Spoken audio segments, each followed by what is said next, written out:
greasiest movies ever made. What brings you to films like this one and like Unexpected? Is this more comfortable? Is this where you want to live for a while, or how does that work? It is. I mean, first of all, jumping ahead, I shot Unexpected here in Chicago, so that was really cool. Chicago's a cool town. Yes, give yourself a round of applause for living in this city.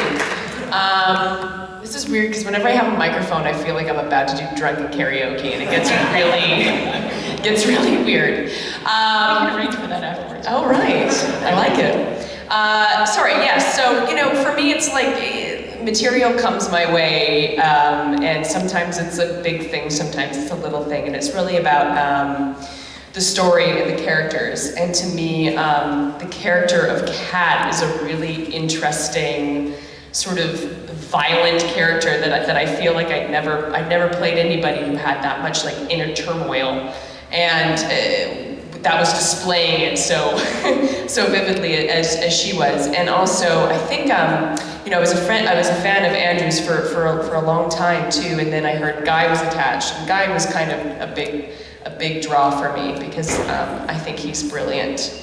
And but yeah, I do enjoy these small films. We shot results in Austin, and I think it was like 18 days. And it was a small crew.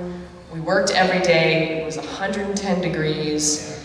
And it was just a really intimate, lovely, family-like experience. And I really, really loved that. And I hadn't really, I'd been in ensembles, so I kind of would pop into these types of, the size of film before, but never really been there every day. So I really enjoyed it.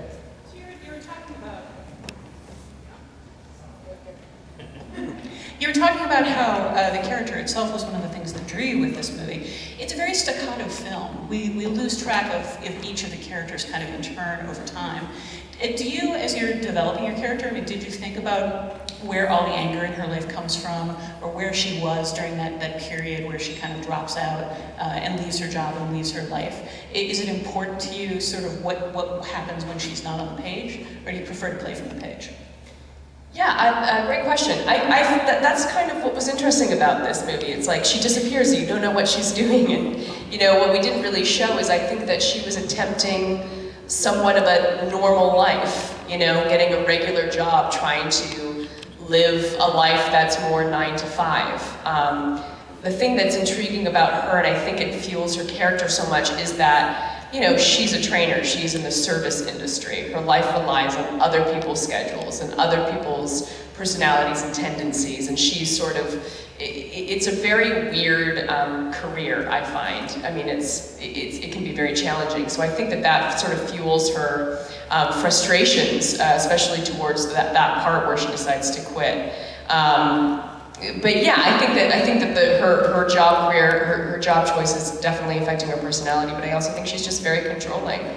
And I think that her problem also with her job is that, but I've been guilty of this myself, is that people pay this money, some serious money, to come in and train with somebody and they don't commit to it. I mean, I've been guilty of training for something like the Avengers or something, and I spend the first 15 minutes chatting, because I know, well, that means I only have to work out for 45.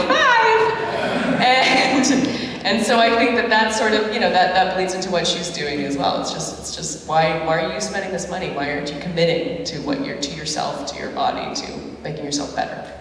Yeah. I was lucky enough to talk to the director, Andrew Grajowski, at South by Southwest, and he was very honest about that. He doesn't really work with professional mainstream actors in his other films. This is a sort of a change of pace for him. Yeah. He usually doesn't make things that are quite this accessible to the Yeah. masses. And I said to him, I asked him, why now? And he's like, I have a wife and 2 kids, and To feed little children. I need some money. I'm not in the sellout kind of. This is definitely not, selling out by any stretch of the imagination. But did you kind of get a sense that he was trying out? You said you were a fan of his.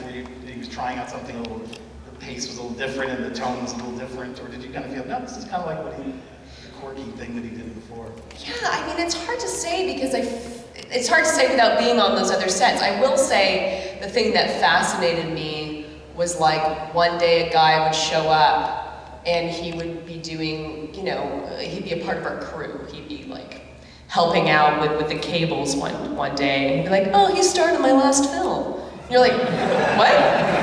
Like, why is he, what's happening? What, is he an actor?" "No, he's not an actor. I just, he was just did this thing." And that was so interesting. And even the editor on our film, she was in computer tracks. Yeah. So it's like he has, I think what happens with him is he just meets people and is intrigued by them. And I think that might be the difference, is because, I met Andrew because a script came my way and my agent was like, "You should meet with Andrew." And then I watched even more of Andrew's stuff and got more excited to meet with him, and I met with him in Los Angeles. And we ran through the scenes a couple times. So I think that's the difference, where I met him in a very Hollywood way. And I think the way he's worked before has been he's been at coffee with a friend and they told him an interesting story and he's like, "We should shoot that." This just seemed a little bit more controlled, maybe. You just described Austin film scene in a nutshell. Yeah. Nobody has just one job. But yeah, everybody's, Yeah, right. And there are actors and directors, and usually it's actor, director, writer, whatever. Yeah. No, it's so true. I will say, one of the greatest things about shooting this film, and I don't know if anybody here is a filmmaker looking into doing films, it was our crew was consisted of interns. It was just young, I would say 20 to 24-year-old students. And the coolest thing for me, I think the biggest takeaway from this project for me was, we went to Sundance and we premiered the film, and every single crew member flew themselves to Sundance to see the film, to go to a couple parties, and they didn't make any money on the film. They were there every day, and I had this experience with this one guy who, I don't know how he picked the short straw, but he was our craft service guy. He was just he was there every day at 6 a.m. and it was already 100 degrees and the guy had a couple carrots and a hummus. And that's all he had to feed a crew of 50 people. And every day I'd go to him, I'm like, "How's it going?" And he's like, "Yeah, good. Yeah, fine, it's great." And he just kind of made it work, and I saw him at Sundance, and he was already a few cocktails in, because it was free booze and free food, and it was fantastic. And I'm like, "Oh my God, you're here, this is so awesome." And he just looks at me, he's like, I deserve this. It was such a moment where he's like, "I don't care if I couldn't afford the flight up here. I deserve to be here drinking my free alcohol because I almost died on this film."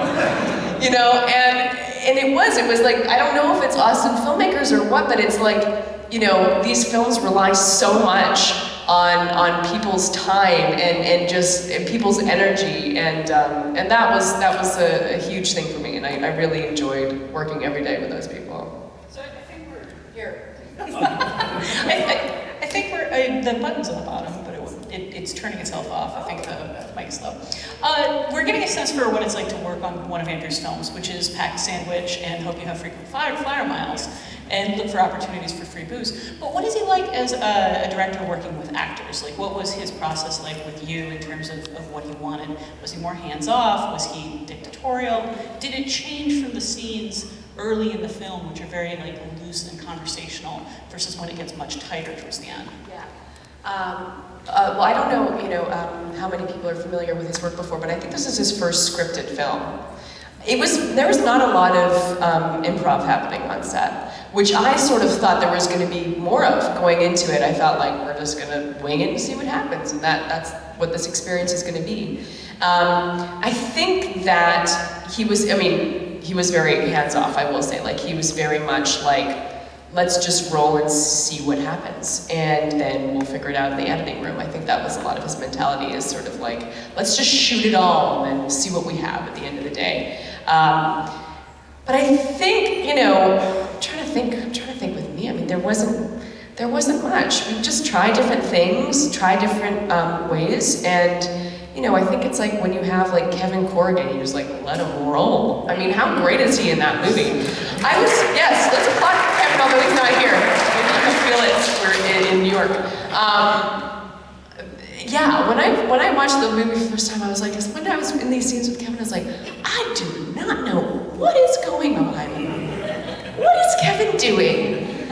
And it was so thrilling to see it all together on screen because it was genius.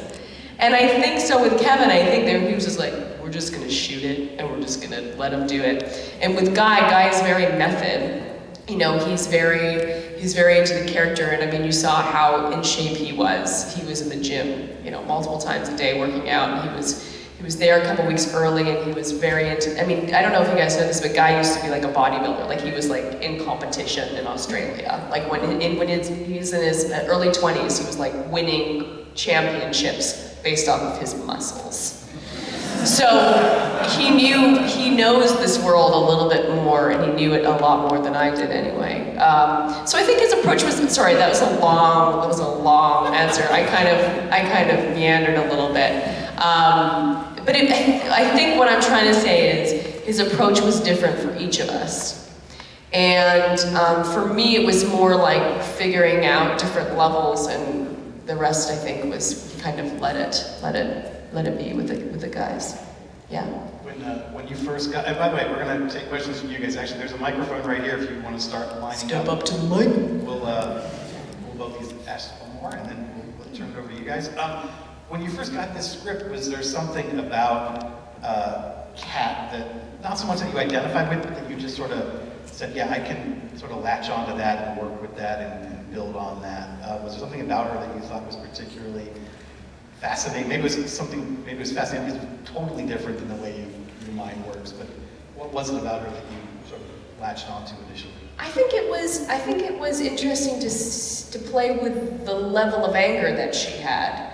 I think in you know, a lot of the other characters I've done, it's always suppressed. It's always like trying to control whatever is going on internally.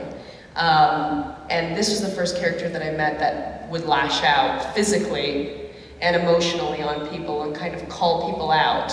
And I thought that was interesting. Yeah.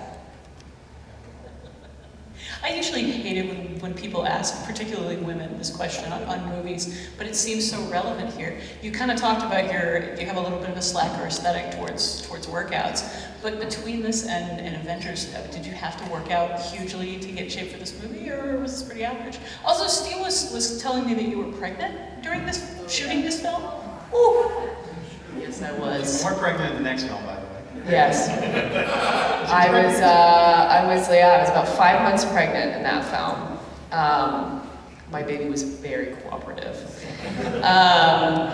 I shot the Avengers, the one that's out this weekend too, right before this. So it was sort of like I started working out for that, and then I ramped up. But I really, before I got pregnant, I was really planning on getting really jacked up, and there's only so much you can put your body through when you're creating life with it.